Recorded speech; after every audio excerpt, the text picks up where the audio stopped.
inside the iconic American brand that sparked an international takeover. American Originals, Budweiser, next on CNBC. Porn, Business of Pleasure, revealed 9 Eastern, CNBC, July 15th.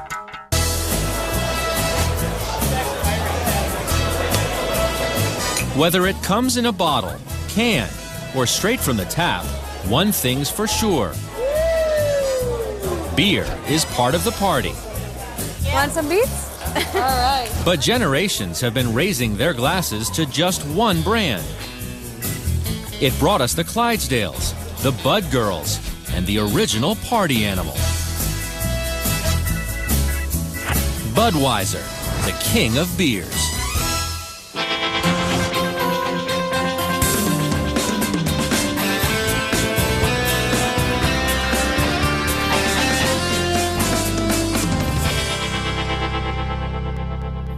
Hello and welcome to American Originals. I'm Scott Wapner. We're at Murphy's Bleachers, just across the street from Wrigley Field in Chicago, home of the Chicago Cubs. This bar is a destination for many thirsty Cub fans. After all, nothing is more American than an afternoon baseball game and an ice-cold beer. And not just any beer, a Budweiser. Some people won't drink anything but Bud. Part of the reason is that Anheuser-Busch has remained a dedicated American company. But now that distinction is gone with the takeover of Anheuser-Busch by Belgian brewer InBev. The next chapter in the Bud story is yet to be written. One thing is certain. For more than a century, Anheuser-Busch has dominated the American beer industry with a keen focus on history, innovation, and most of all, quality.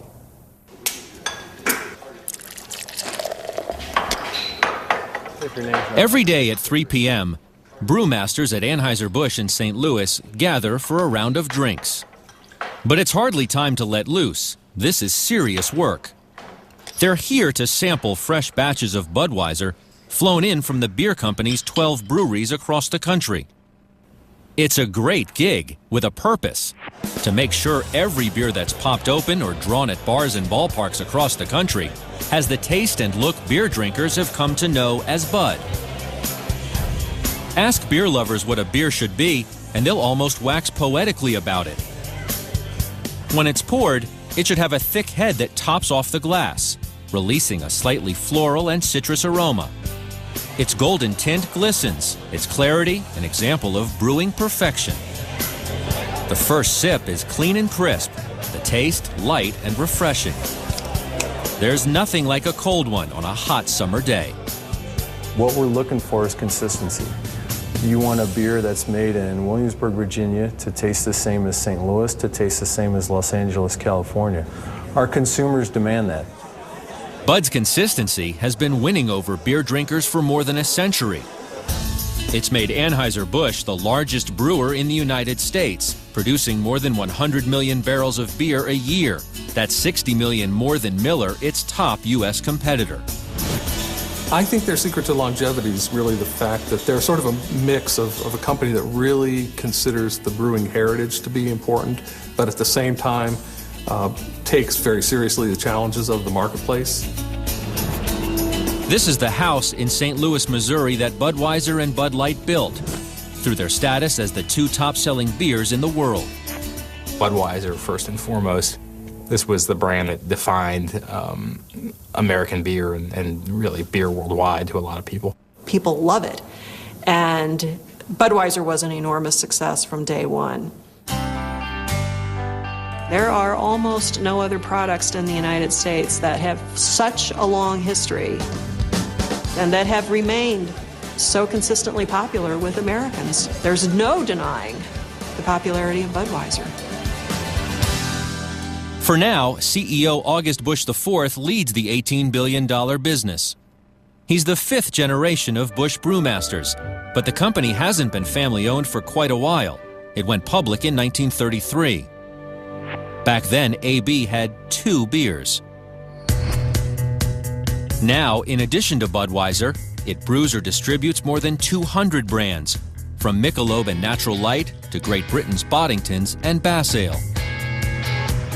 Anheuser-Busch dominates the nation's brewing industry with nearly 50% of the market share.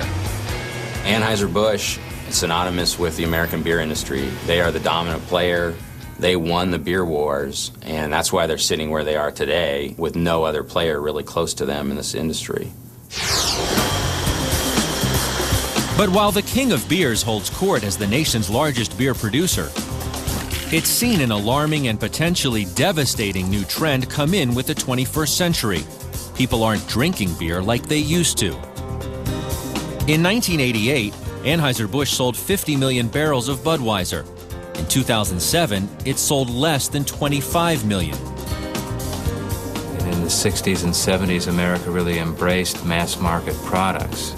You'll recall a time when we had 3 TV networks and we had 3 car companies.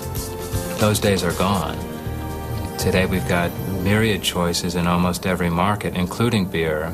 And as the market is fractured, Budweiser and Anheuser are kind of being left behind. The result, U.S. beer sales have been flat for the past 10 years. The answer for more and more beer companies has been to partner with foreign brewers. Global consolidation has become the wave of the future. Anheuser-Busch held out as long as it could, the lone wolf in an incredibly competitive marketplace. But at some point, even this giant had to see the writing on the wall. They're in a really challenging phase right now. The company wants to get its core brands, which include Bud Light and Budweiser and Michelob, they want to get those growing again. The sales to retailers for their core brands was down slightly in 2007. That was a big disappointment for August Busch IV, the CEO, in his first full year as CEO. Since taking over as CEO in 2006, Busch has laid out a game plan and plotted fresh moves for a new round of competition against the emerging conglomerates. Anheuser-Busch is used to setting itself apart from the pack, just as it did nearly 150 years ago. It's the mid-19th century, and German immigrants are settling into young American towns, including St. Louis, the gateway to the West. When Germans began arriving in large numbers in the 1840s and 1850s, they brought their beer culture with them, and they proceeded to introduce Americans to that culture and to kind of translate it into an American-style beer culture. The number of breweries soars from a few hundred to a few thousand in less than 30 years. German immigrant Eberhard Anheuser gets into the game. Already living the American dream as the owner of a successful soap factory, he takes over the Bavarian Brewery in 1860. Eberhard Anheuser's brewery was way down at the bottom of the list. There was nothing remarkable about the place in 1860. His son-in-law, Adolphus Busch, really took charge of the brewing company and set the company on a different course. The competition is fierce. Miller, Pabst, Schlitz. Busch has to find a way to do it better, to make his beer stand out. He began thinking about how to ship beer long distances, which almost nobody was doing, and still have the beer hold up under the pressure of travel. The young entrepreneur turns to the latest technology, the refrigerated rail car, and invests in a new scientific breakthrough, pasteurization. The pasteurization process made it safe to start transporting beer throughout the nation. We could use those refrigerated rail cars and railside ice houses to start transporting beer outside the St. Louis area. He puts money into a mechanized bottling line, one of the first of its kind, that will lay the groundwork for the key to success: mass production. With all the tools in place, all he needs now is the formula for a best-selling beer. Beers that were being brewed were typically pretty heavy, dark, sweet lager beers. And so the lighter Pilsner style with a corn or rice adjunct in it was a relatively new phenomenon at the time.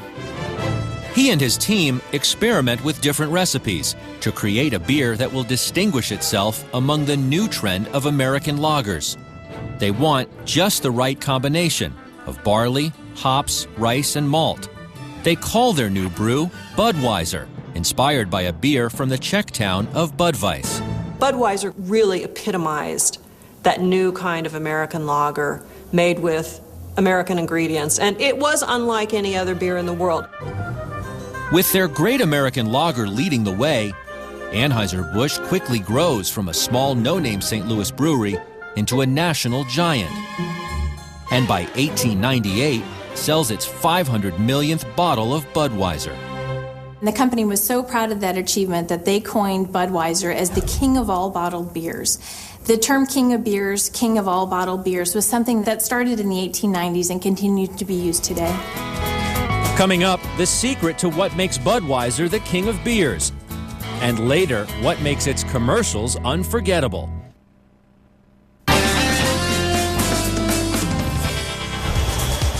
Moving at lightning-quick speed, the packaging plant at Anheuser-Busch fills nearly 1,500 bottles of beer a minute. That's 90,000 an hour. Everything here is high-tech and automatic. Employees randomly pull bottles and cans off the line, testing to make sure there are no defects. Budweiser is a triumph of brewing technology. It's extremely difficult to make a beer like Budweiser. You hold it up to a light and every little mistake will show, and you won't see any mistakes in a glass of Budweiser. It's a uniquely American kind of beer. For Budweiser to make a beer that looks like this, it all has to start here. They did things like work closely with farmers to get what they deem the best quality barley and hops for their beers. And other companies have done these things too, but one can argue Anheuser-Busch did it the best for a long time, and that's why they stand where they are today. Mix two kinds of barley malt, the soul of the beer. Some rice made specifically for Bud, the secret to a crisp taste. Blend in American and European hops, and you've got the core formula to the 130-year-old Budweiser recipe. We call it the spice of beer because you could technically make beer without hops. It would have the color and it would have the carbonation and the alcohol, but it wouldn't have, I guess, the interest or complexity that hops bring to the overall recipe. Of course, there's a unique insurance policy, just in case anything goes wrong. We actually store Budweiser in cryogenic freezers that we can thaw out and compare to what we made today with what we were making 10 or 15 or even 20 years ago. Now that's a good looking boil. Back on the line, Budweiser is brewed and beechwood aged. AB is the only American brewery to use this technique. Using the beechwood, we provide more surface area for the yeast to fall upon, and so it provides more interaction between the beer and the yeast. The beer ferments for 30 days, and after one final taste, it's ready. That's the way it goes 24 hours a day, every day. This line has only come to a dead stop once in brewing history. It's 1920, and Congress passes prohibition into law, halting the production and sale of alcohol nationwide. Well, Prohibition was probably the darkest hour of the brewing industry. There's no other industry that's actually had its product banned across the country, and banned not just, for a couple of months, but for years, and then had to come back. Prohibition devastates the brewing industry, forcing hundreds of the nation's breweries to close shop. A lot of people lost their jobs, a lot of people were out of work, and a lot of breweries closed their doors and sold all of their equipment at the onset of Prohibition. Bush knows if he's going to stay in business, he has to reinvent the company. So they decided to diversify and tried many different products and kept as many of their employees employed as they possibly could. So the king of beers becomes the king of non-alcoholic beverages: grape soda, ginger ale, carbonated coffee, and more than 20 other products. Budweiser still rolls through the production line, but it's stripped of alcohol. We even branched out beyond beverages. We started creating refrigerated cabinets and had an entire vehicle division. We also got into the baker's yeast business, and we also started making ice cream. It goes on that way for 14 long, dry years.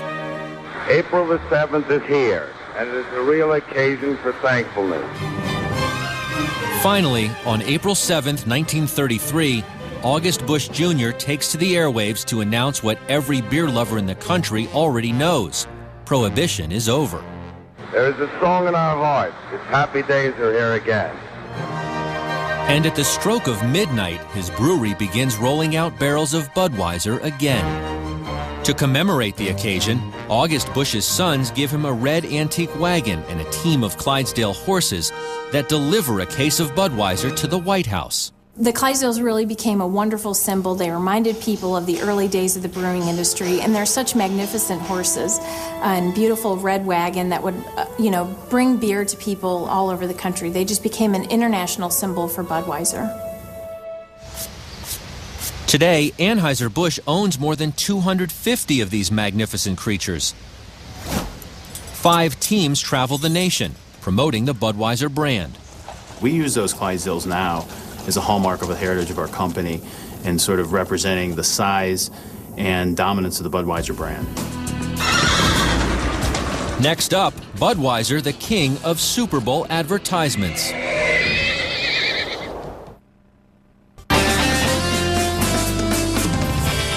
Guys, let's talk commitment. What are you doing? What are you doing?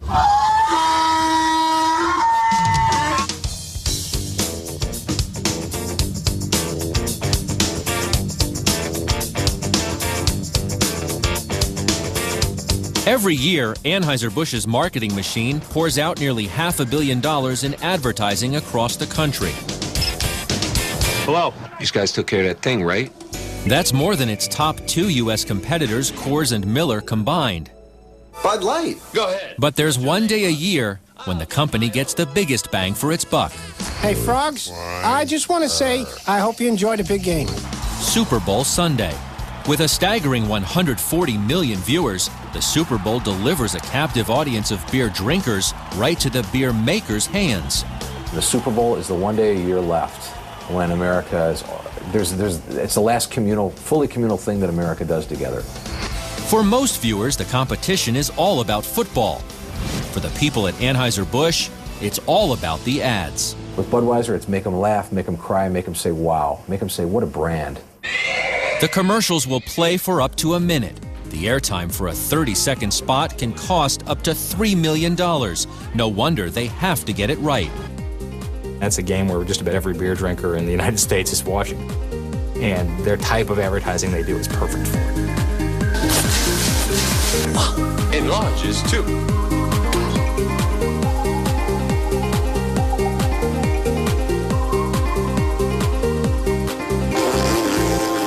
We open with the moment, the beginning of the year when the team is being chosen for the year. As the biggest Super Bowl advertiser, AB begins months ahead, whittling down hundreds of ideas to 8 to 10 spots in the big game. Suddenly the Rocky music starts. The ads are tested on consumer focus groups. This was one of their favorites last year. Maybe next year, Hank.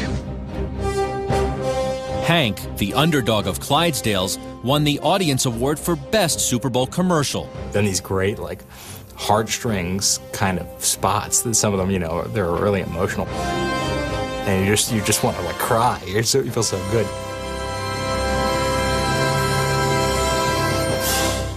Two frogs walk into a bar. One of them does this. Ow! Slap the punk!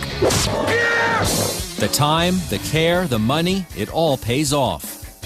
For the past 10 years, Anheuser-Busch has won the USA Today Ad Meter poll for Best Super Bowl Commercial. But more than that, when it hits it right, and it often does, Anheuser-Busch taps into popular culture. What's up?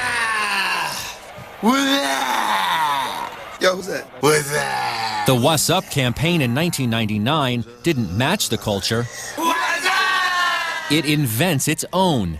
They were funny, and they were able to get a lot of their anecdotes or their taglines into the pop culture. Anheuser-Busch, I think, has hit more home runs by doing that, and I think What's Up is probably one of their more successful ones. And all that interest helped AB sell beer. In its second year, What's Up boosted worldwide sales by 2.4 million barrels.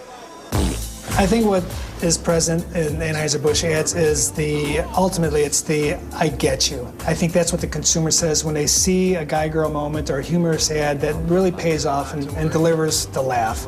And if it's successful, then the consumer says, they get me. I think the best place to find work that resonates with America is to start with the truth.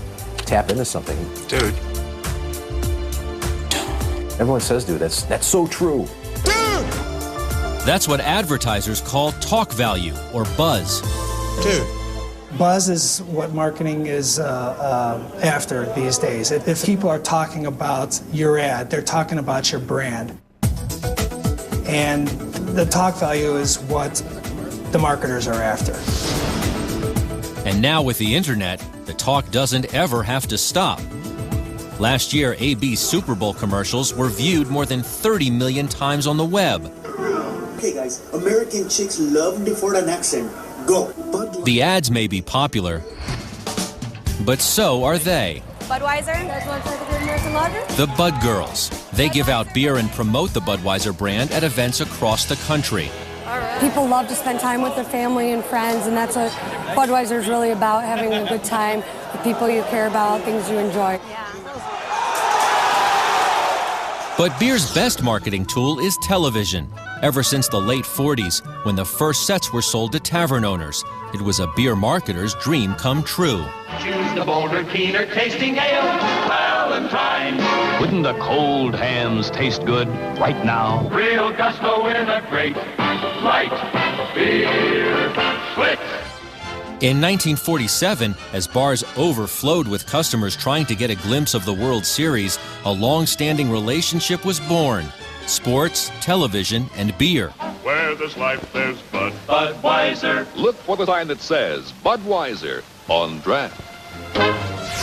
10 years later, TV ads helped push Budweiser to the top when it becomes the #1 selling beer in America. By the late 70s, AB expanded its marketing to include sponsorship of the NFL and Major League Baseball. It's ubiquitous. It's just being everywhere where 60% of sports fans are beer drinkers. And so that seems to be a natural venue for them to be at. Today, the king of beer spends $300 million on sports sponsorships and is the official beer of the 2008 Olympics in Beijing. I love commitment. The success of the ad campaigns is unquestioned, but playing to popular culture carries real risk. Drunk driving kills more teenagers every year than anything else.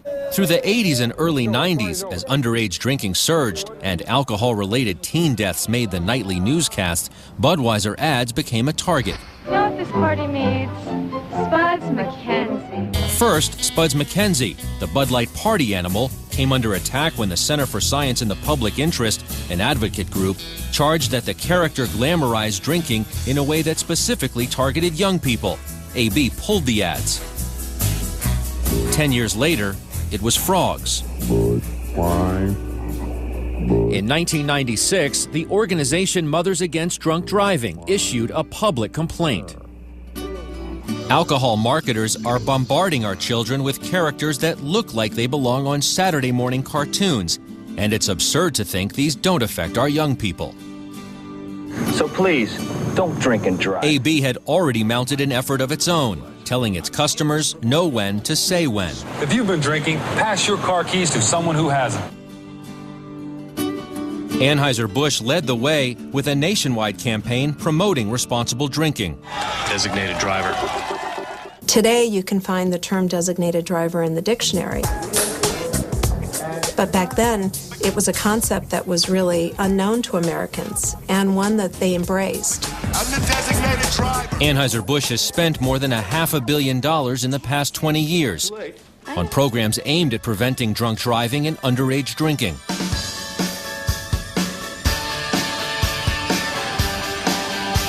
Found everything you need? Yeah. Just checking. Next, the light beer craze. For more information, plus web exclusives about Anheuser-Busch, log on to insidebudweiser.cnbc.com.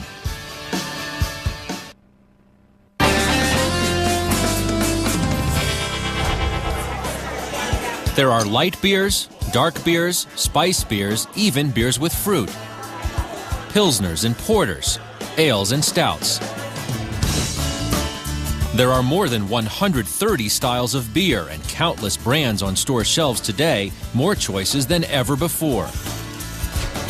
That's why the kettle is always brewing at the Anheuser Research Pilot Brewery.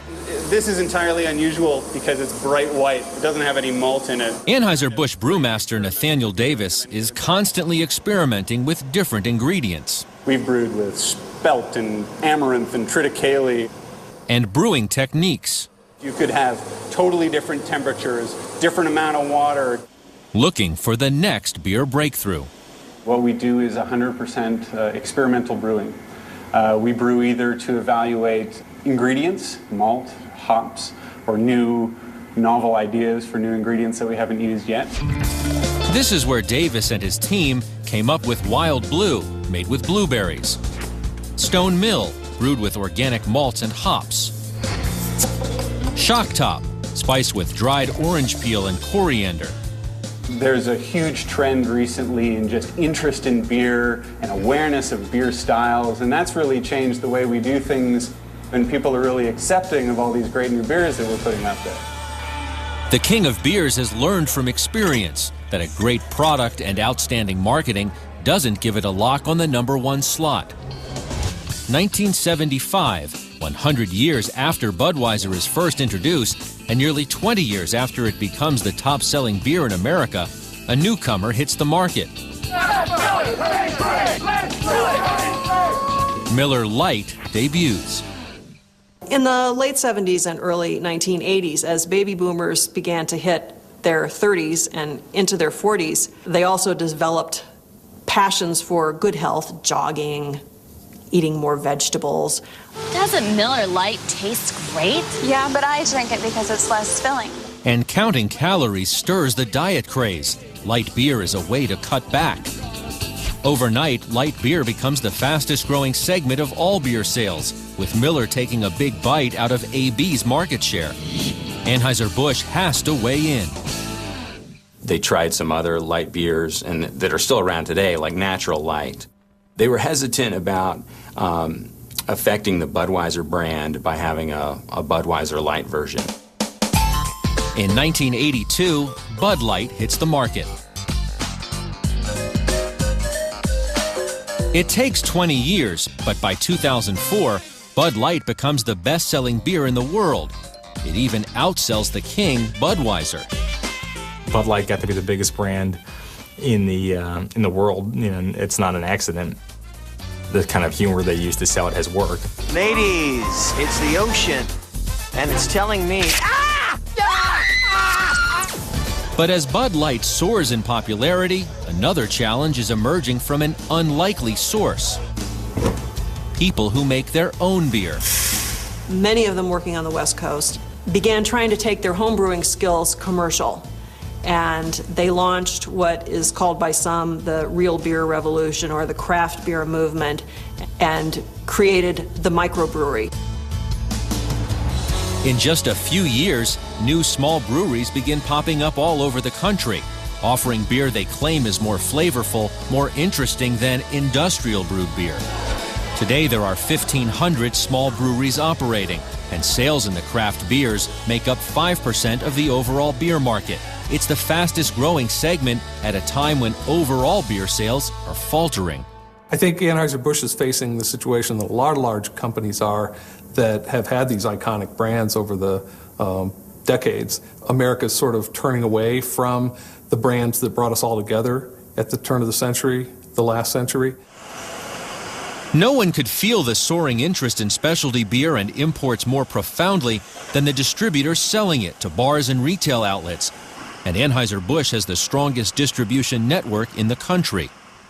In the late 1990s, when August Busch III, then the CEO of the company, saw that a number of his distributors were also carrying craft brands, he became concerned. He offers up an exclusivity policy, enticing distributors to only sell Anheuser-Busch products. In return, AB will reward them with more money for sales or promotions.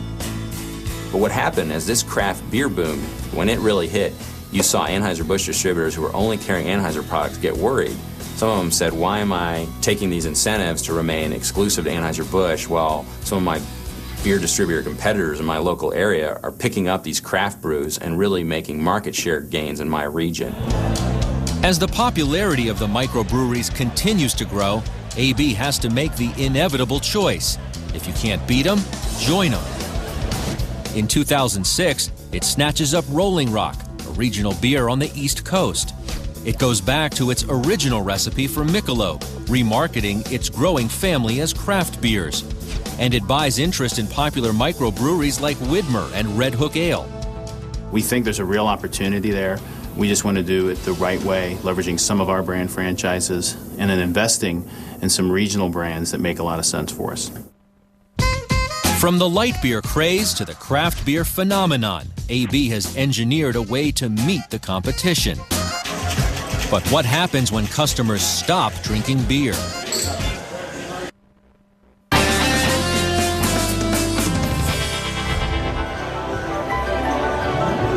While many people know that fish calls for a Chardonnay, how many know that a creamy baked gnocchi tastes best with an India Pale Ale?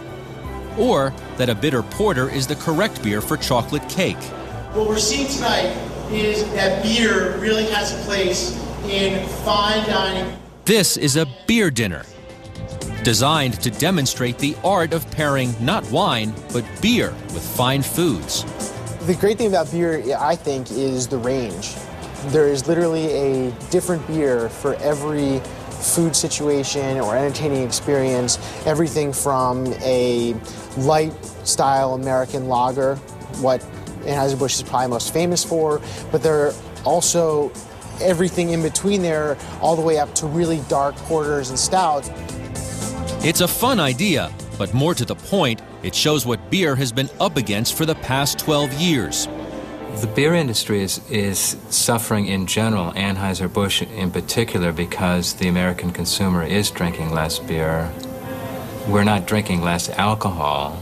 We're drinking different types of alcohol. We're drinking more wines. We're drinking actually harder liquors. Beer companies like Anheuser-Busch have been forced to take a hard look at the numbers. Since 1996, beer's overall share of the alcohol market has fallen from 60 to 55%. You know, in terms of dollars, that's a lot of money that's gone away from beer to these other categories. Wine and hard liquor sees a 3 to 4% increase in sales every year.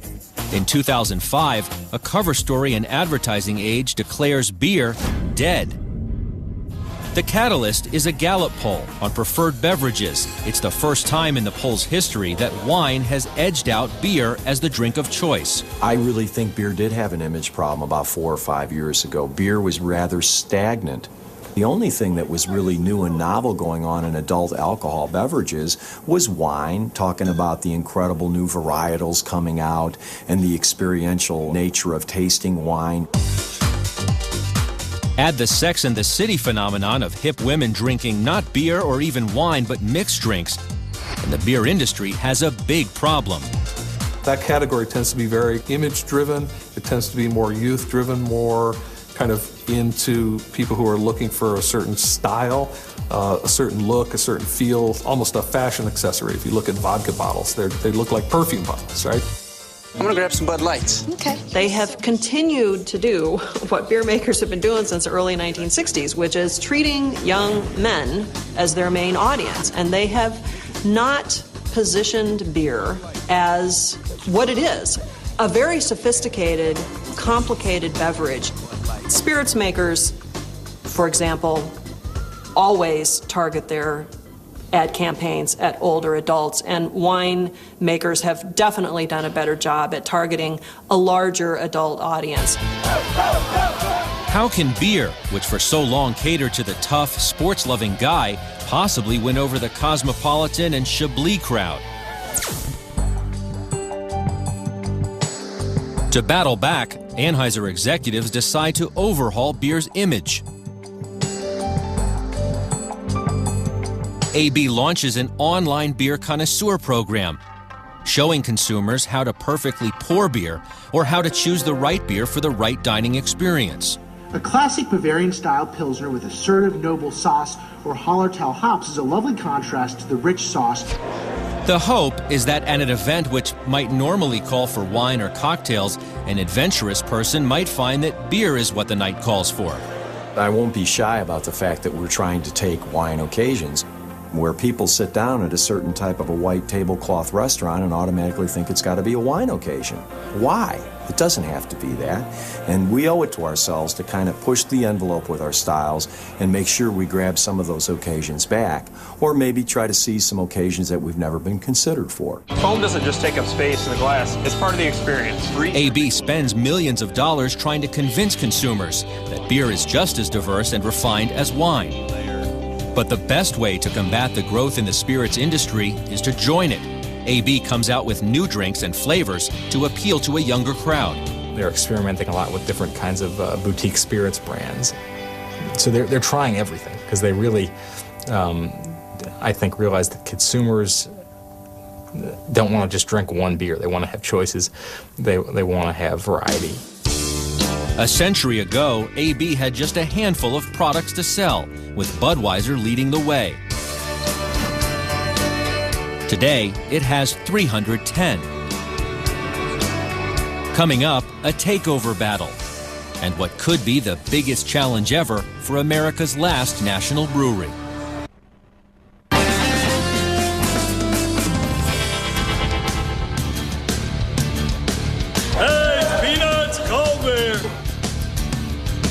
Drinking Budweiser is an American pastime.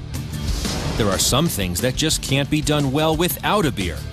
I just think people they have a hard time imagining sports without Anheuser-Busch and beer advertising in it. It just becomes so linked in everybody's minds that you don't even remember that it's there. It's as American gets as beer and baseball. But Bud with blue agave in it, or topped off with Clamato juice, or laced with lime?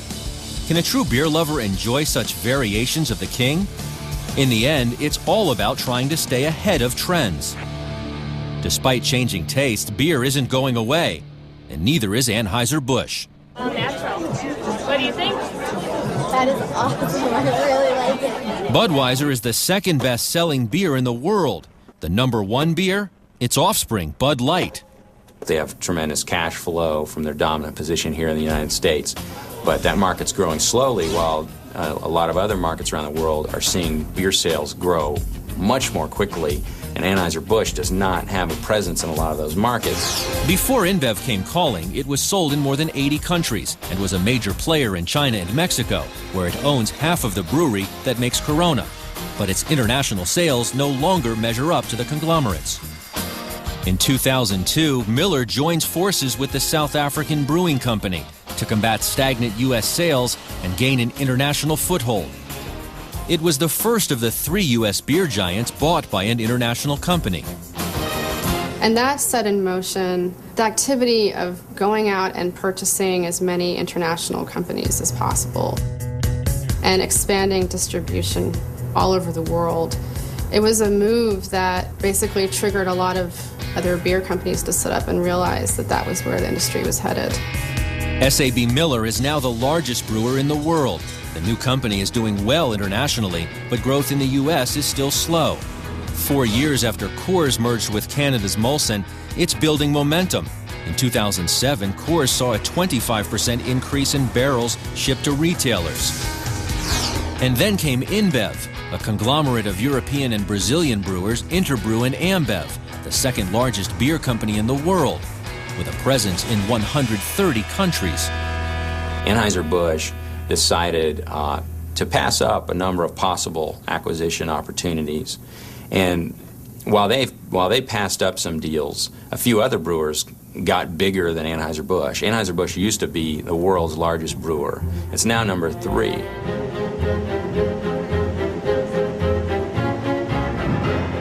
The question is, will Anheuser-Busch be able to remain an American icon after 150 years?